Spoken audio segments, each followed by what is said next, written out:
Bueno, arratsalde on denai. Inigo Martínez Peña, filosofian lizentziatua da, irakaslia Loiuko Lauro ikastolan, eta filosofia eta pentsamendu kritikoak gizarteratzeko lan egiten duen Agora elkarteko kideare bada. Iaztik Jakin aldizkarian idazten du, eta aurretik beste zenbait komunikabidetan ere aritu izan da, tartean Euskadi irratian.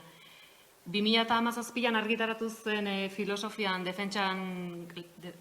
defentsak liburuan koordinatzaile izan zen, eta iazko irailan aterazun mandamendu hipermodernoak bere lehenengo liburua. Liburu hontan, gaur egungo gizartea hobeto ulertzeko edo aztertzeko asmoz, aztertutu barneratuta dazkagun inertzia horiek. Denea 19 mandamentu identifikatutu, pixkat inkontzienteki edo aginduak balia bezala jarraitzen jugunak. Baina, agindu horiek ez datoz kanpotik emanak edo ez kanpotik bakarrik behintzat barruan sartuta dazkagu guriak dia. Eta Inigo izenburutik hasiko gea, egungo inertziak zalantzan jartzen dio azpitituluak, zergatik da komenigarria edo interesgarria mandamentuak identifikatzia eta inertzia horiek zalantzan jartzia. Bueno, arratzalde honetan eskerrik asko gonbidapenagatik, argitaletxeari, Oihartzun filosofikoari, Olatxe eta Sabiri, eta etorri zareten hoi. Eta hoize hasteko inertzien inguruan, uste dut inertzia zalantzan jartzea, pixkat esnatuago bizitzeko baliogarria dela, bagian lokartu egi gaude sarritan, eta, zentzu batean, bada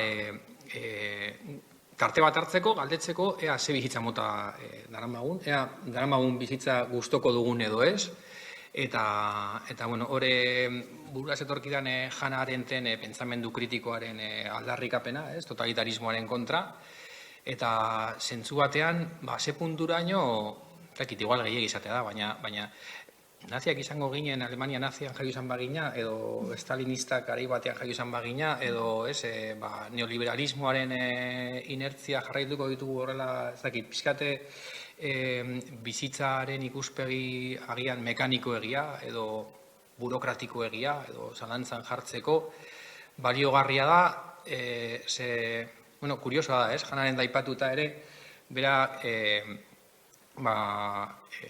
aginduak betetzea holan zalantzan jarri gabe jartzen zuen bai gaizkiaren banalitate gisa, Bera Eichmannen epaiketan dagoenean pentsatzen duan ikusiko duela deaburu bat, eta konturatzen da topatzen dela nolabaiteko burokrata batekin, azkenean berak esan duzena, Auschwitzen aginduak bete baino ez zituela egiten, Eta, zentzu horretan mahai gainean jartzen du horren garrantzia. Agian hortik esango nuke. Liburua eskertza batekin hasi duzu. Eskertza horretako azken lerrotan esaten duzunez, Inigo, beti egon dira eta egongo dira belaunaldien arteko haustura, komunikazio falta, gaizki ulertuak. Hain justu, eta hala esaten duzu, gaizki ulertuak modu ulergarriago eta maitagarriago batean bizitzeko gogoak egan mantzatu liburua idaztera, eta bukatzen duzu desio batekin solasaldiak iraundezala belaunaldiz belaunaldi. Azaldu pixka bat liburua idazteko gogo hori.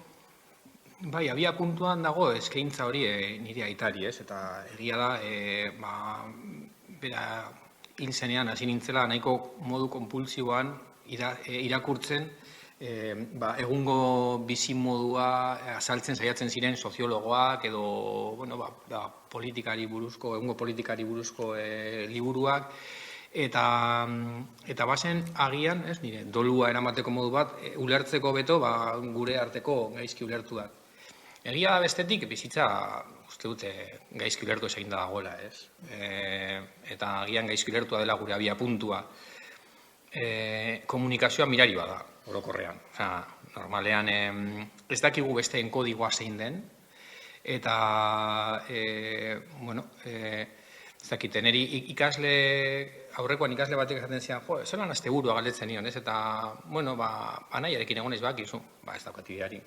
Anaia hitzak berarentzako gero konturatu nintzen, lehia, norgehiagoka, zer suposatzen zuen. Azkenean, guk ere hitzei ematen diogu zentzu bat, askotan inkonsienteki bada ere, eta orduan, elkarrekin ulertzea ez da gauza erresa, ez? Eta are gehiago maitasuna, edo askatasuna, edo zoriontasuna, edo halako hitz potoloak erabiltzen ditugunean, ez? Gero humorea da horren adibide bai, ez? Ironia erabiltzen dugunean, edo beste batek txiste moden hartzen du, beste batek txarto hartzen du. Esan nahi dut, gaizki ulertuen inguruan, uste dut importantea dela planteatzea, ez gara guztiz ulertzen, baina elkar ulertzeko gogoa daukagu, ez? Uste dut filosofiarekin ere parekatu ezakegula hori, ez? Gure ez jakintasuna batetik, baina jakiteko gogoa aldi berean, ez? Orduan, agian gaizki ulertuak egotea, ez dago gaizki, behitu nikoan ulertzen du maitasuna eta horrela ulertu behar duzu, ez? Eta agian hobeto dago, ez, inposatu beharrean norbean nola ulertzen duen gaizki ulertu batzuk onartzea. Baina egia da ulertzeko gogoa ere bizirik mantenduz, ez? Eta, hortik, solasaldia jarrai desala, gaizki ulertuz eginda dago, baina elkar ulertzeko gogoz. Belaunaldiz belaunaldi garaiak aldatu egiten dira. Gaur egun bizi duguna izendatzeko hainbat proposamen izan dira, gizarte likidua, kontsumoan gizartea, globalizazioa, errendimenduan jendartea. Liburuan amaieran azaltzen dituzu horiek eta argudiatzen duzu hipermodernitatea dela zure ustez gaur egungo ezaugarriak hobekien biltzen dituen kontzeptua. Holako ibilbide bat igentzu modernitatetik postmodernitatea eta postmodernitatetik hipermodernitatea zein dira nagusiki, azken mende horiei ikusten dizkilezun ezaugarri nagusienak. Honetan, hipermodernitate hitza hartzen dute Lipovetskyren proposamena da, ez? Eta berak hiperaurrizki hori mahai gainean jartzen du, eta uste dut hori dela nabarmendu nahi nuena eta bera nabarmentzen duena, ez? Azkenean, gehiegikeriaren seinale, gainezka gaudela, eta hiperaurrizki hori ikus dezakegu, hipermerkatuetan erosten dugun hiperaktibo garela eta hiperinformazioan itota, ez?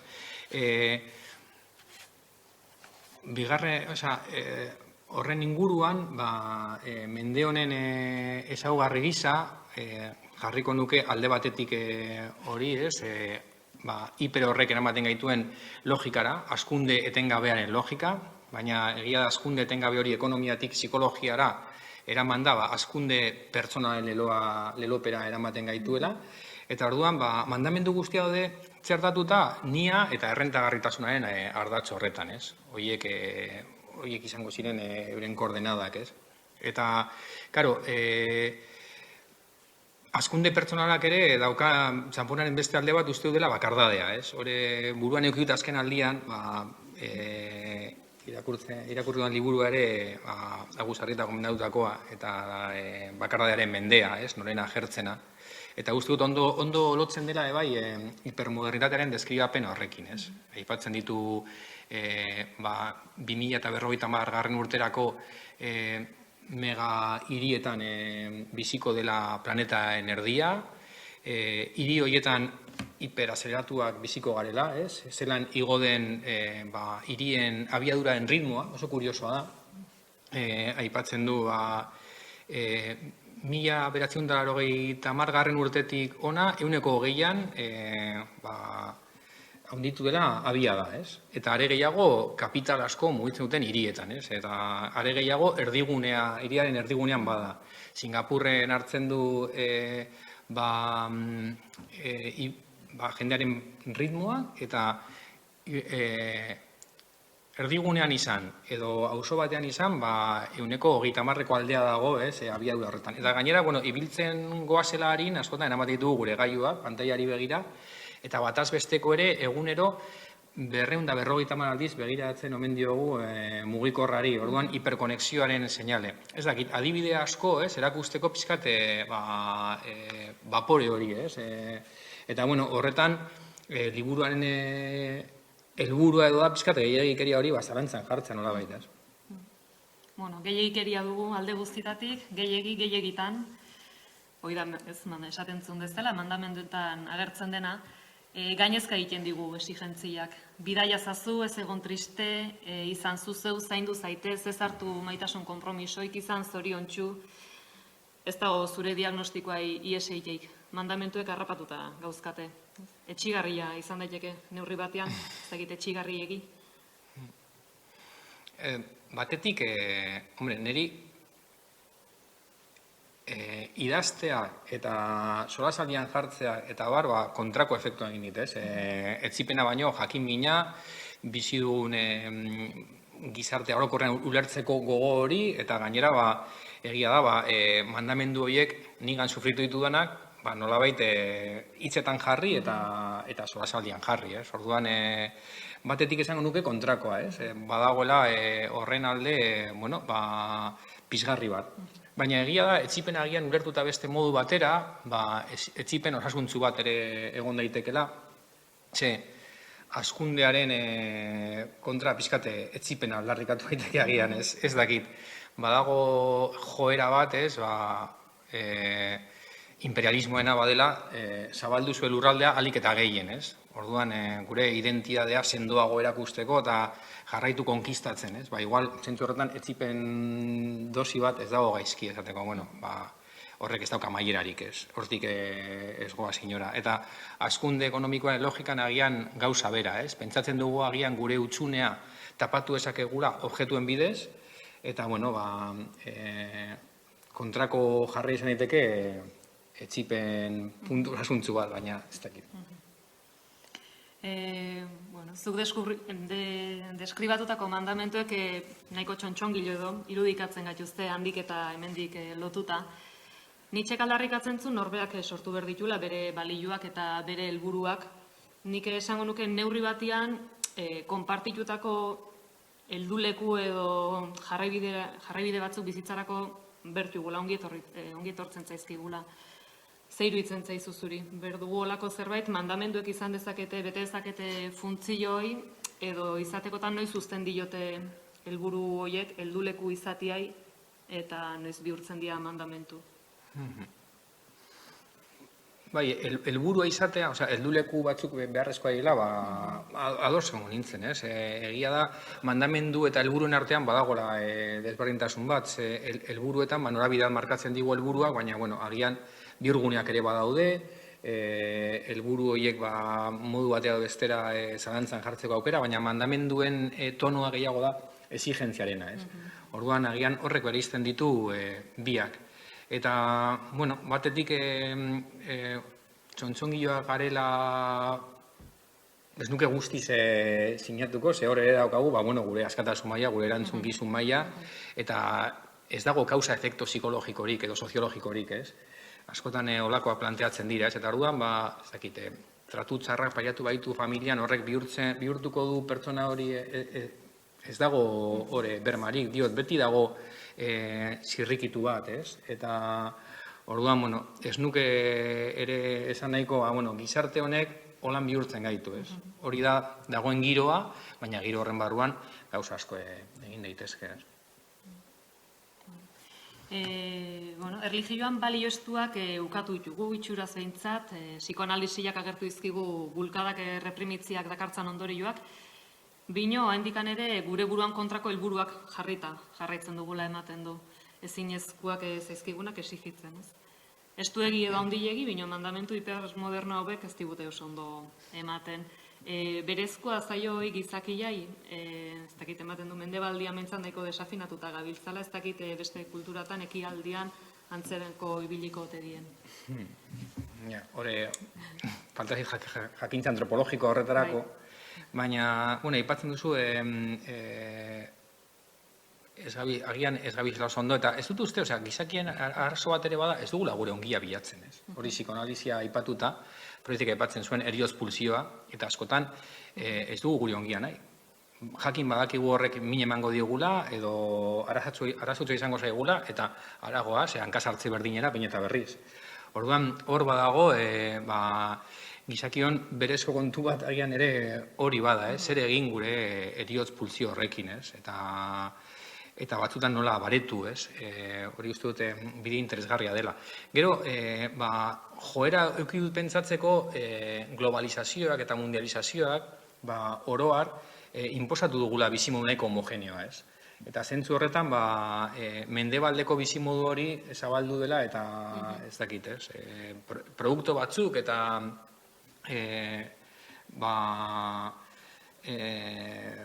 bizi estilo bat badela nahiko orokortua.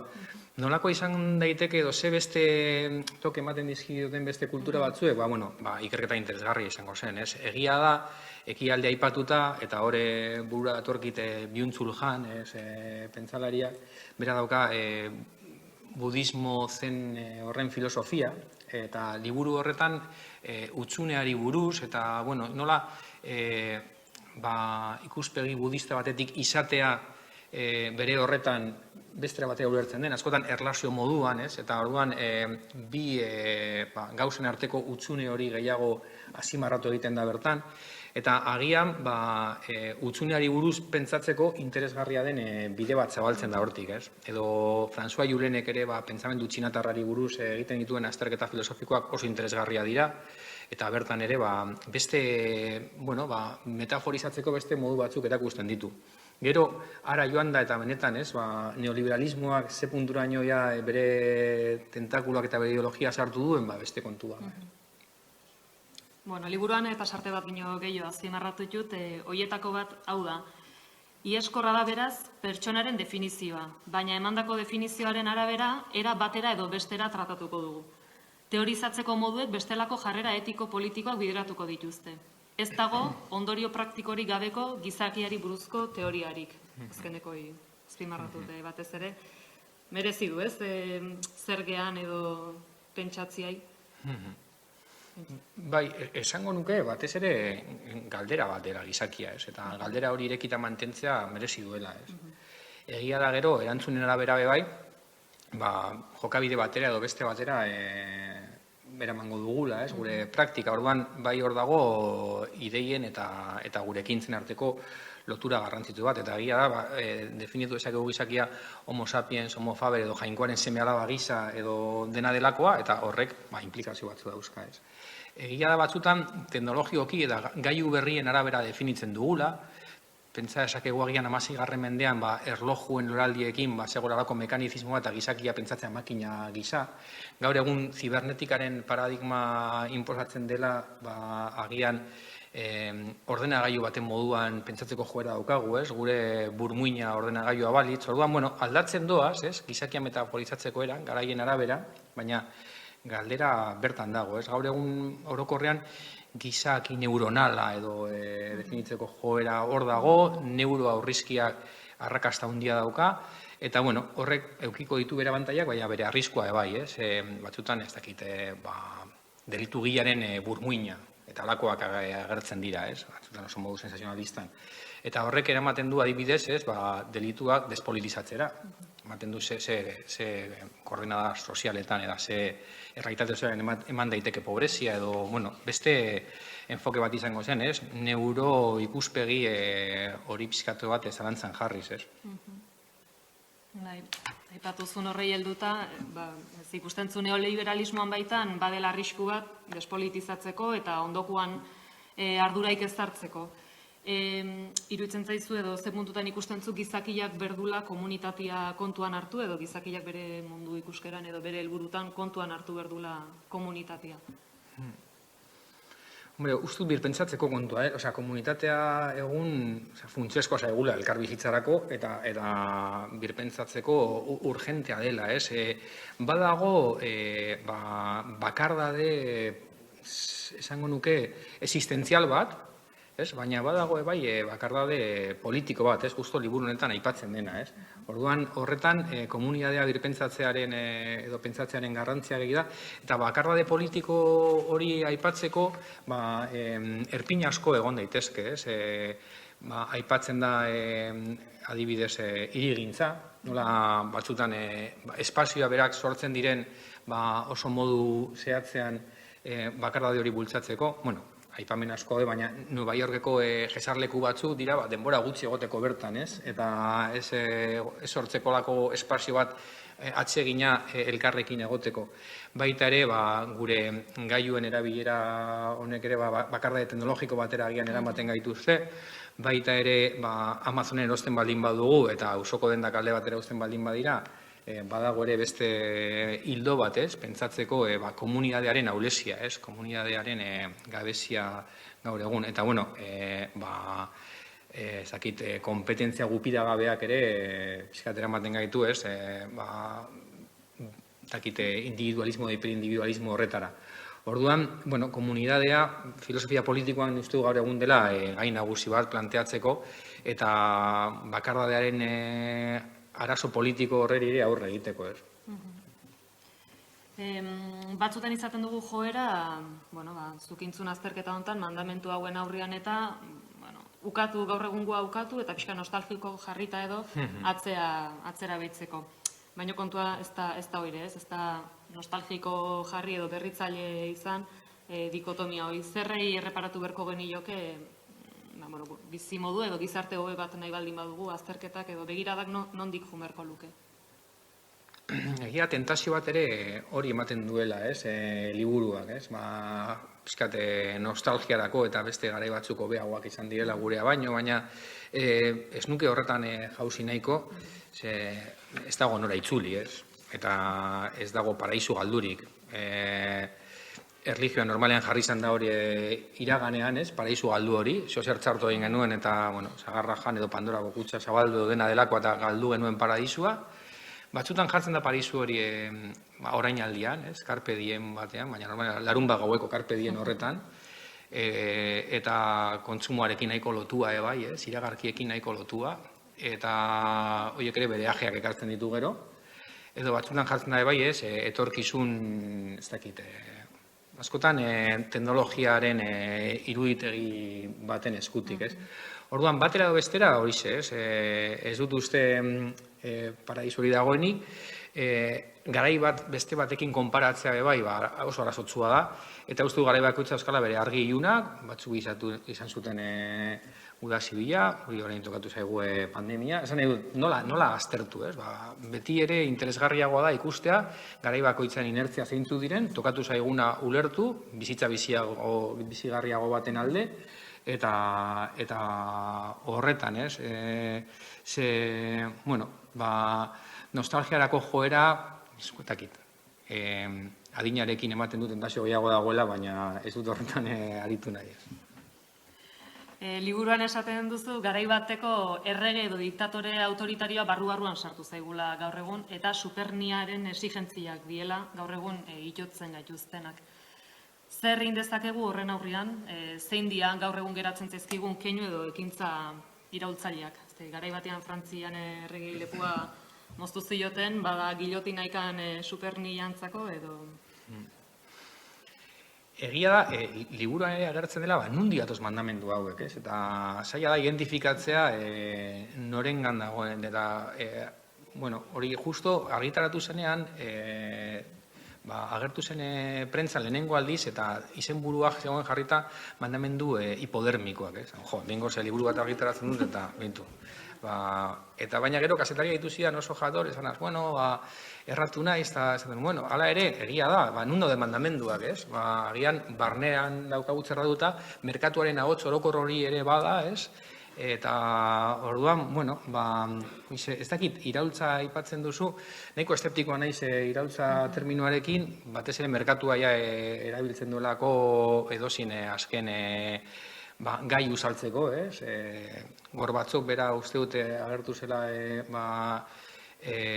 Kremlinen zabaldutako pizza jat batean esaten zapororik iraultzailena, zeukala pizza berriak, esan nahi dut, terminoa nolabait erabat beregan eduta dago, eta askotan bebai pentsatzen dut zerotik hasiko gara, iraultza pertsonaletan ere kontuz, ez? Zerotik hasiko gara eta danarekin apurtu, nahiko bai hipermodernoa delakoan nago hori, ez? Agian gauden neurri horretan, zertan ez dakit parte hartu aldugun kontu batzuetan, pizkat agian ere gure helburu hori minimizatu eta komunitatea eraikitzeko detaile batzutan izan daitezkela importanteak, ez? Momentu batean aipatzen duzu, maitasunan inguruko kapitulu hortan edo, gaur egungo mandamentu hauek edo ematen gaituztela, harreman luzeik edo sakonik ez izatea, eta horako keinu edo aldarrikapen bat izan daitekela, harreman batei eustia eta... Bai, hor, batzutan esan diate, ez dago proposamenik, ez? Gelditzen da pixkate eta niretzat hor agertzen diren ideia behintzat, momentu baten aipatzen humorea, baina lortu gabe, hala ere ironia erabili izan dute zalantzan jartzeko mandamendu horiek, bai pentsatzen dut humorea dela pixkat superni gupida gabe hori, ez? Norbere buruaz barre egitea eta egiten izan ditekela oso lagungarria. Bestetik amorea, bai ikusten dut logika adiktiboa dela gure gizarte konsumistaren joera, ez? Adikzioa delako azkenean bat, ez? Objektu guztiak ordezkagarria bilakatzen ditu.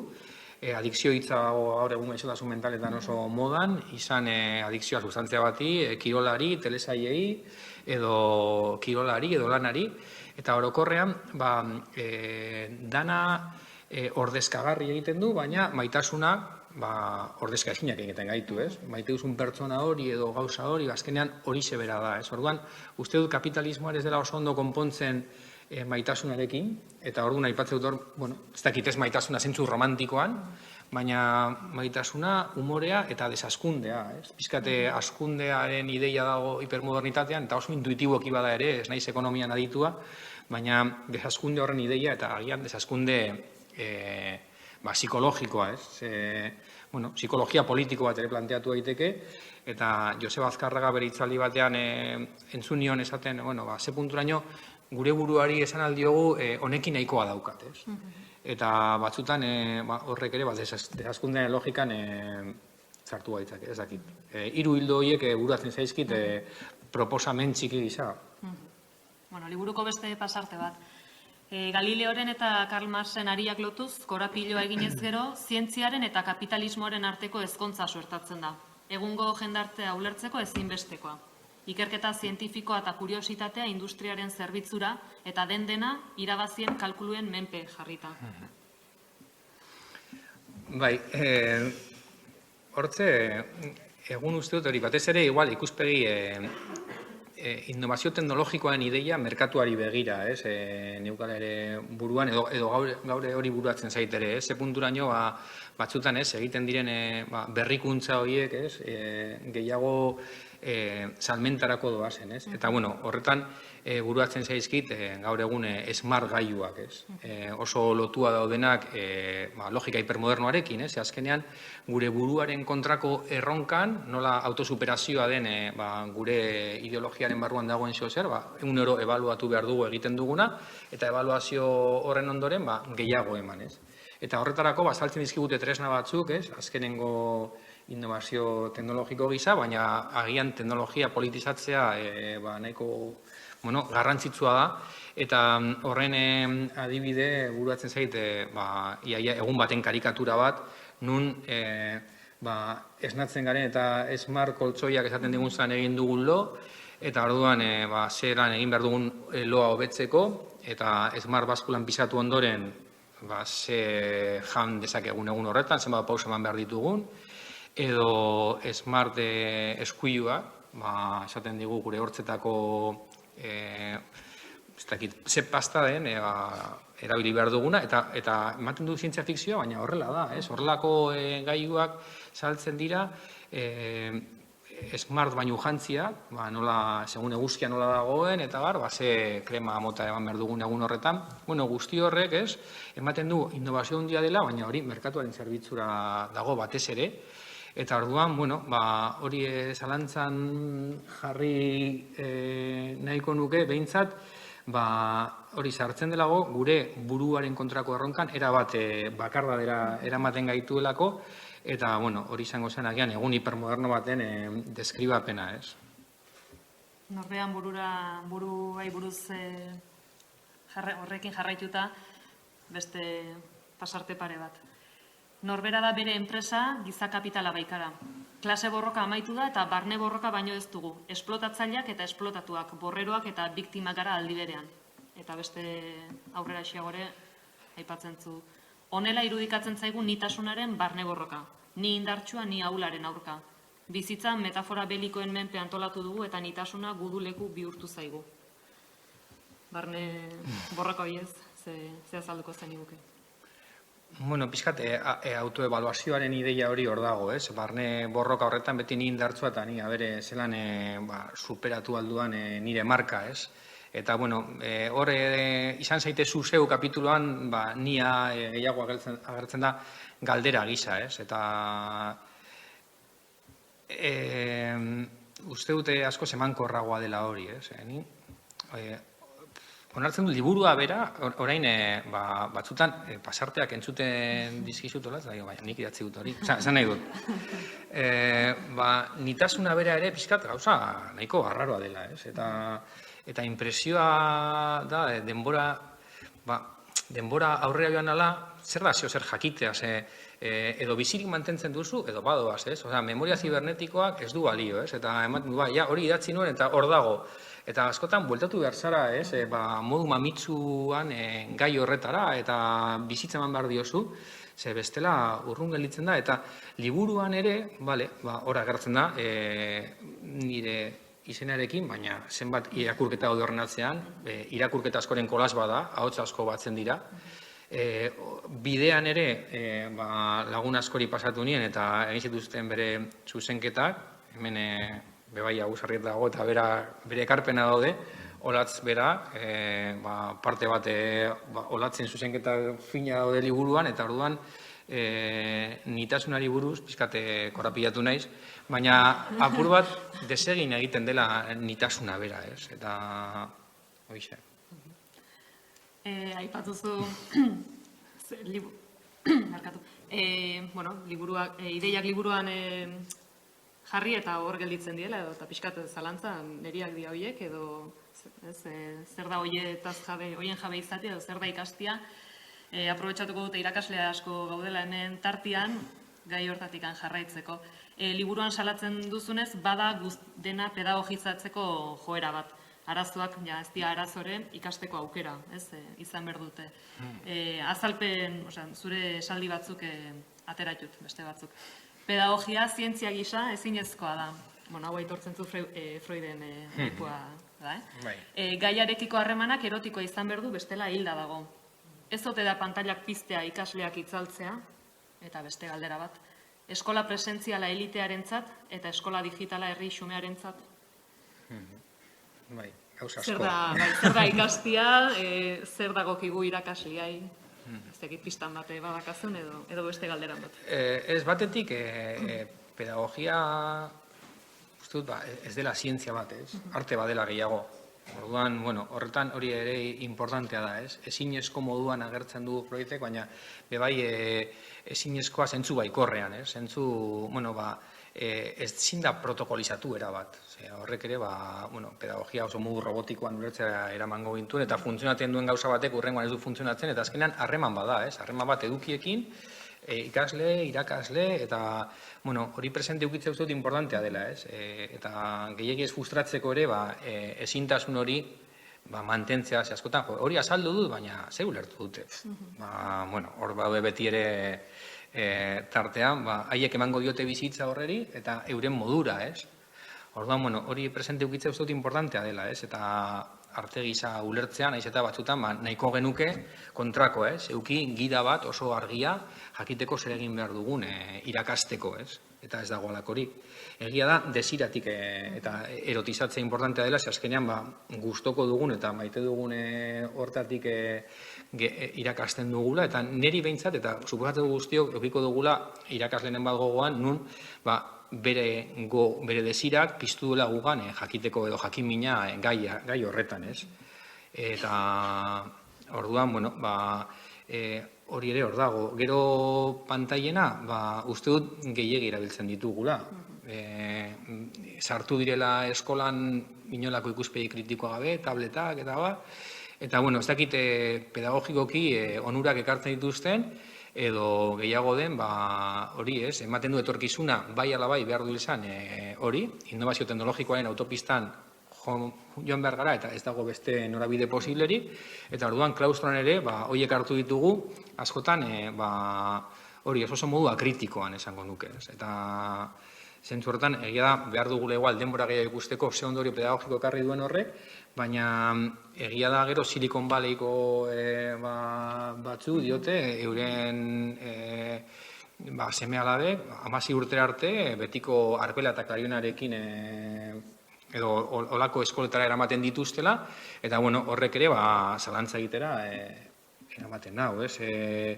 Eta gero, bueno, agian, gaur egungo pedagogian nahiko mesprezu, ez dago oso modan memoria eta edukiak, eta, bueno, nik uste, zehoz ere ikasteko hori importantea dela, batetik daukagu hiperexigentzia bat, notei begira, eta beste bat eskola dira aparkalekuak, ez? Horren bi mutur horietan mugitzen gara, ez? Alako espediente akademiko bikaina izateko, edo bestela ere askotan impresio daukat hori, ez dira parkinak, gurasoak lanera joan alizateko, eta aberea umea tarte batan egoten diren. Eta tartean zer dago? Jakin mina, ikasteko gogoa, baina horretarako ere edukien garrantzia eta pixkate edukiak erotizatzearen garrantzia hor dago, ez? Baina, bueno, irakaslea baldin baude, gero ere komentatu aldugu, ez? Bueno, liburuan zehar aipatzen zu eta aurreko erantzunetan azalduzu, elkarrizketa edo elkarrizketa faltan inguruko kezka bat. Beste hitz batzuk lapurtu izkizut, eta irakorreko izkizut. Elkarrekin hitz egiteko eta elkarri entzuteko denbora eta presentzia berezi bat eduki behar da. Gure sufrimendua hitzetan adieraztea adikzioen kontrako terapia izan daiteke. Hitza ematea eta norberak hitza hartzea ditugu infantilismotik ateratzeko bideak, baina nork ukatzen digu hitza, nork hitz egiten du gure ordez, eta azkena. Bestei galdetzeak, erantzuna jasotzeak eta esandakoa entzuteak ez algaitu beste modu batera elkartzen. Zergatik baztertu dugu pertsona duintzen duen elkarrizketaren metodologia simple hori.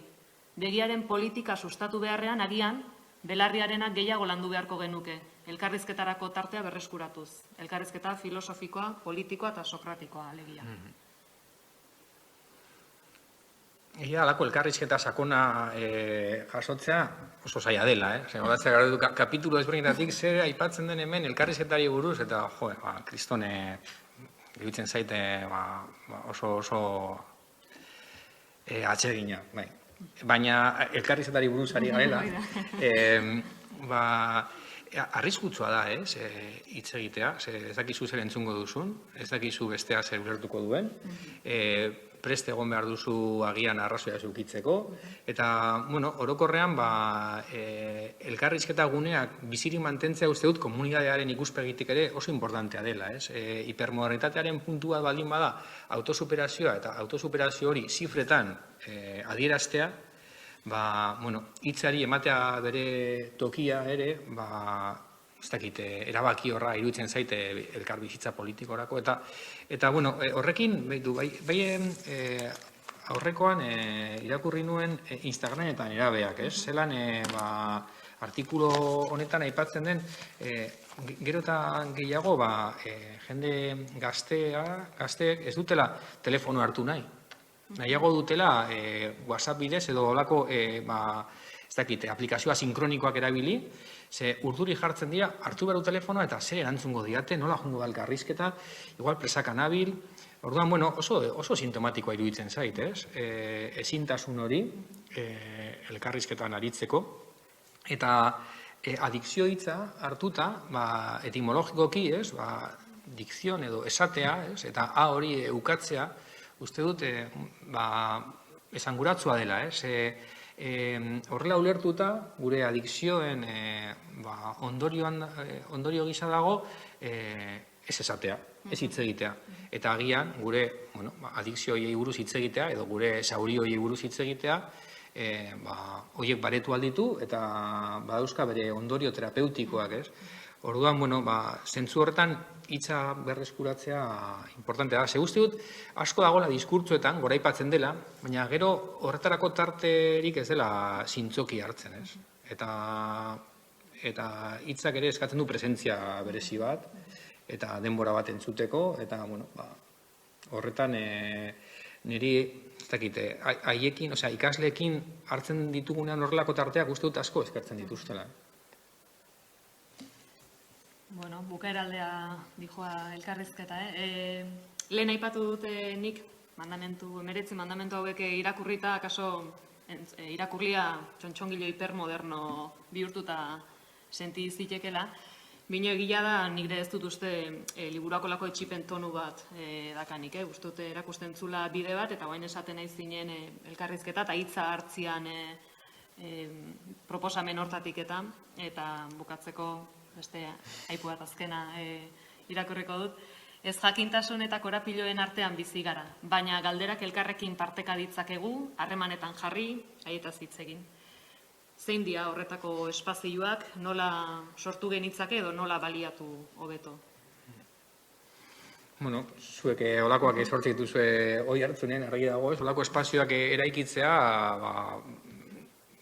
gure esku dago, ez? Pizkat arteka, adibidez, ez dakit, niri gure maila mintzat, pote filosofikoak eta kafe filosofikoak sortzea, eta holan herrietan elkarrekin aritzeko guneak sortzea, aparte atsegina dela, badaukala ere, elkarrekin ideia partekatzeko, eta elkarrekin galderak amankomunean jartzeko tokia. Niretzat, harrigarria da, adibidez, Bilbon, egindako azkenengo kafe filosofikoetan, zelan gero da jende gehiago datorren, eta gainera, bi lagun datoz, eta hurrengoan beste lagun bat gonbiatu dut, errepikatzen dute, eta aste artean egin genuen horretan, oso, ez dakit, bete zen, eta gainera, gero jendearen posa, edo ez dakit, zeo zer.